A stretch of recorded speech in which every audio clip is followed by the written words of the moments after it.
High, আমি মুনাই।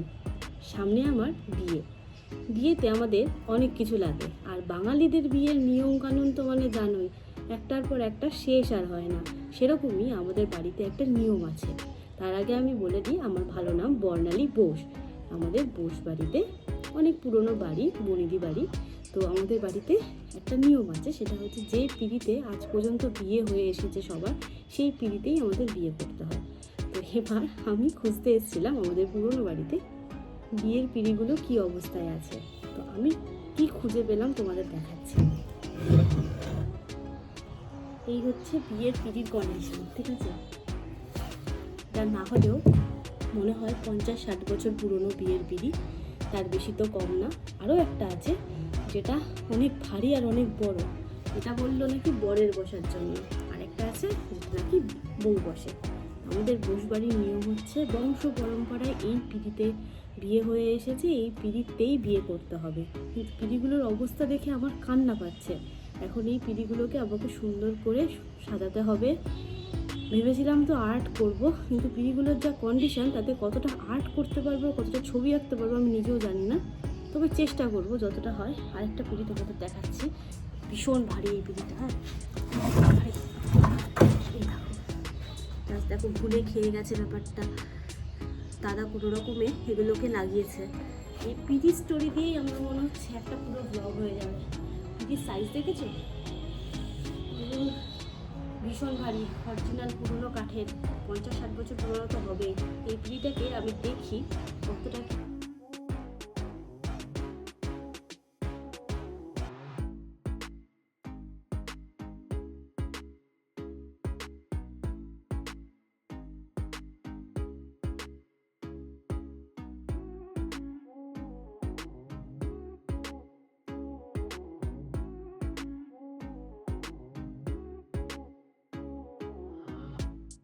পিঁড়িগুলোর অবস্থা তো ভীষণ খারাপ ছিল, সেই জন্য সবার আগে আমি ইউজ করেছি প্রাইমার।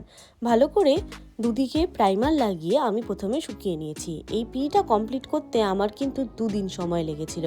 প্রথম দিন শুধু প্রাইমার লাগিয়ে তার উপরে রং করে আমি ভালো করে শুকিয়ে নিয়েছিলাম।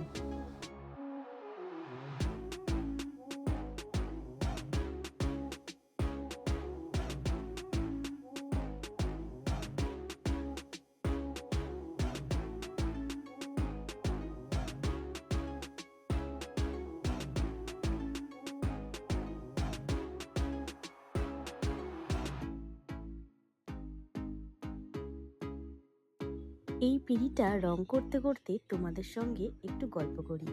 আমার অনেক দিনের ইচ্ছা ছিল একটা ইউটিউব চ্যানেল খুলবো, কারণ আমি ঘুরতে যেতে ভীষণ ভালোবাসি আর এদিক ওদিক ঘুরেও বেড়াই। কিন্তু আমার বিয়ে ঠিক হওয়ার পর থেকে আর সেইভাবে ঘুরে বেড়ানো হচ্ছে না। জানোই তো বাঙালি বাড়ির বিয়ে কত রকম কাজের চাপ থাকে। তাছাড়াও কিন্তু আমি ছবি আঁকতে আর নাচ করতে ভীষণ ভালোবাসি।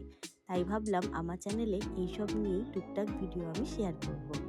এখন তো চলছে বিয়ের প্রিপারেশান, তাই ভাবলাম বিয়ের পিঁড়িটাকে যখন আমি রং করতে বসবই তখন একটা ভিডিও বানাই, দেখি কতটা আমি এই পিঁড়িগুলোর অবস্থা ফেরাতে পারি। চেষ্টা করছি যতটা হয়। এই দেখো, তোমাদের সাথে গল্প করতে করতে আমার সাদা রং করা প্রায় হয়ে গেল।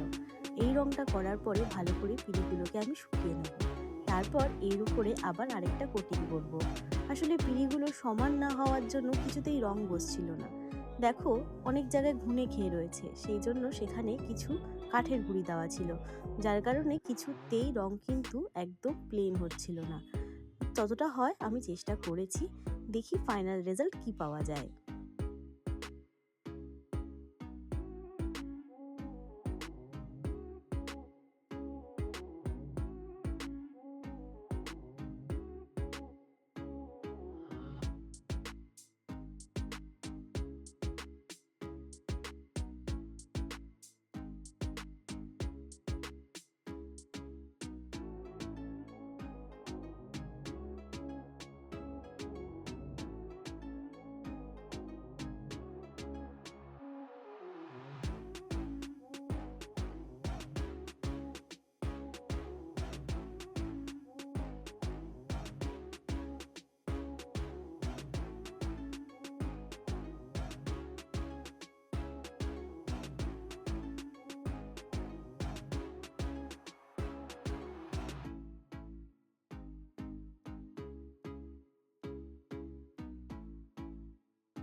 ফাইনালি আমার পিঁড়িতে ছবি আঁকা কমপ্লিট হলো।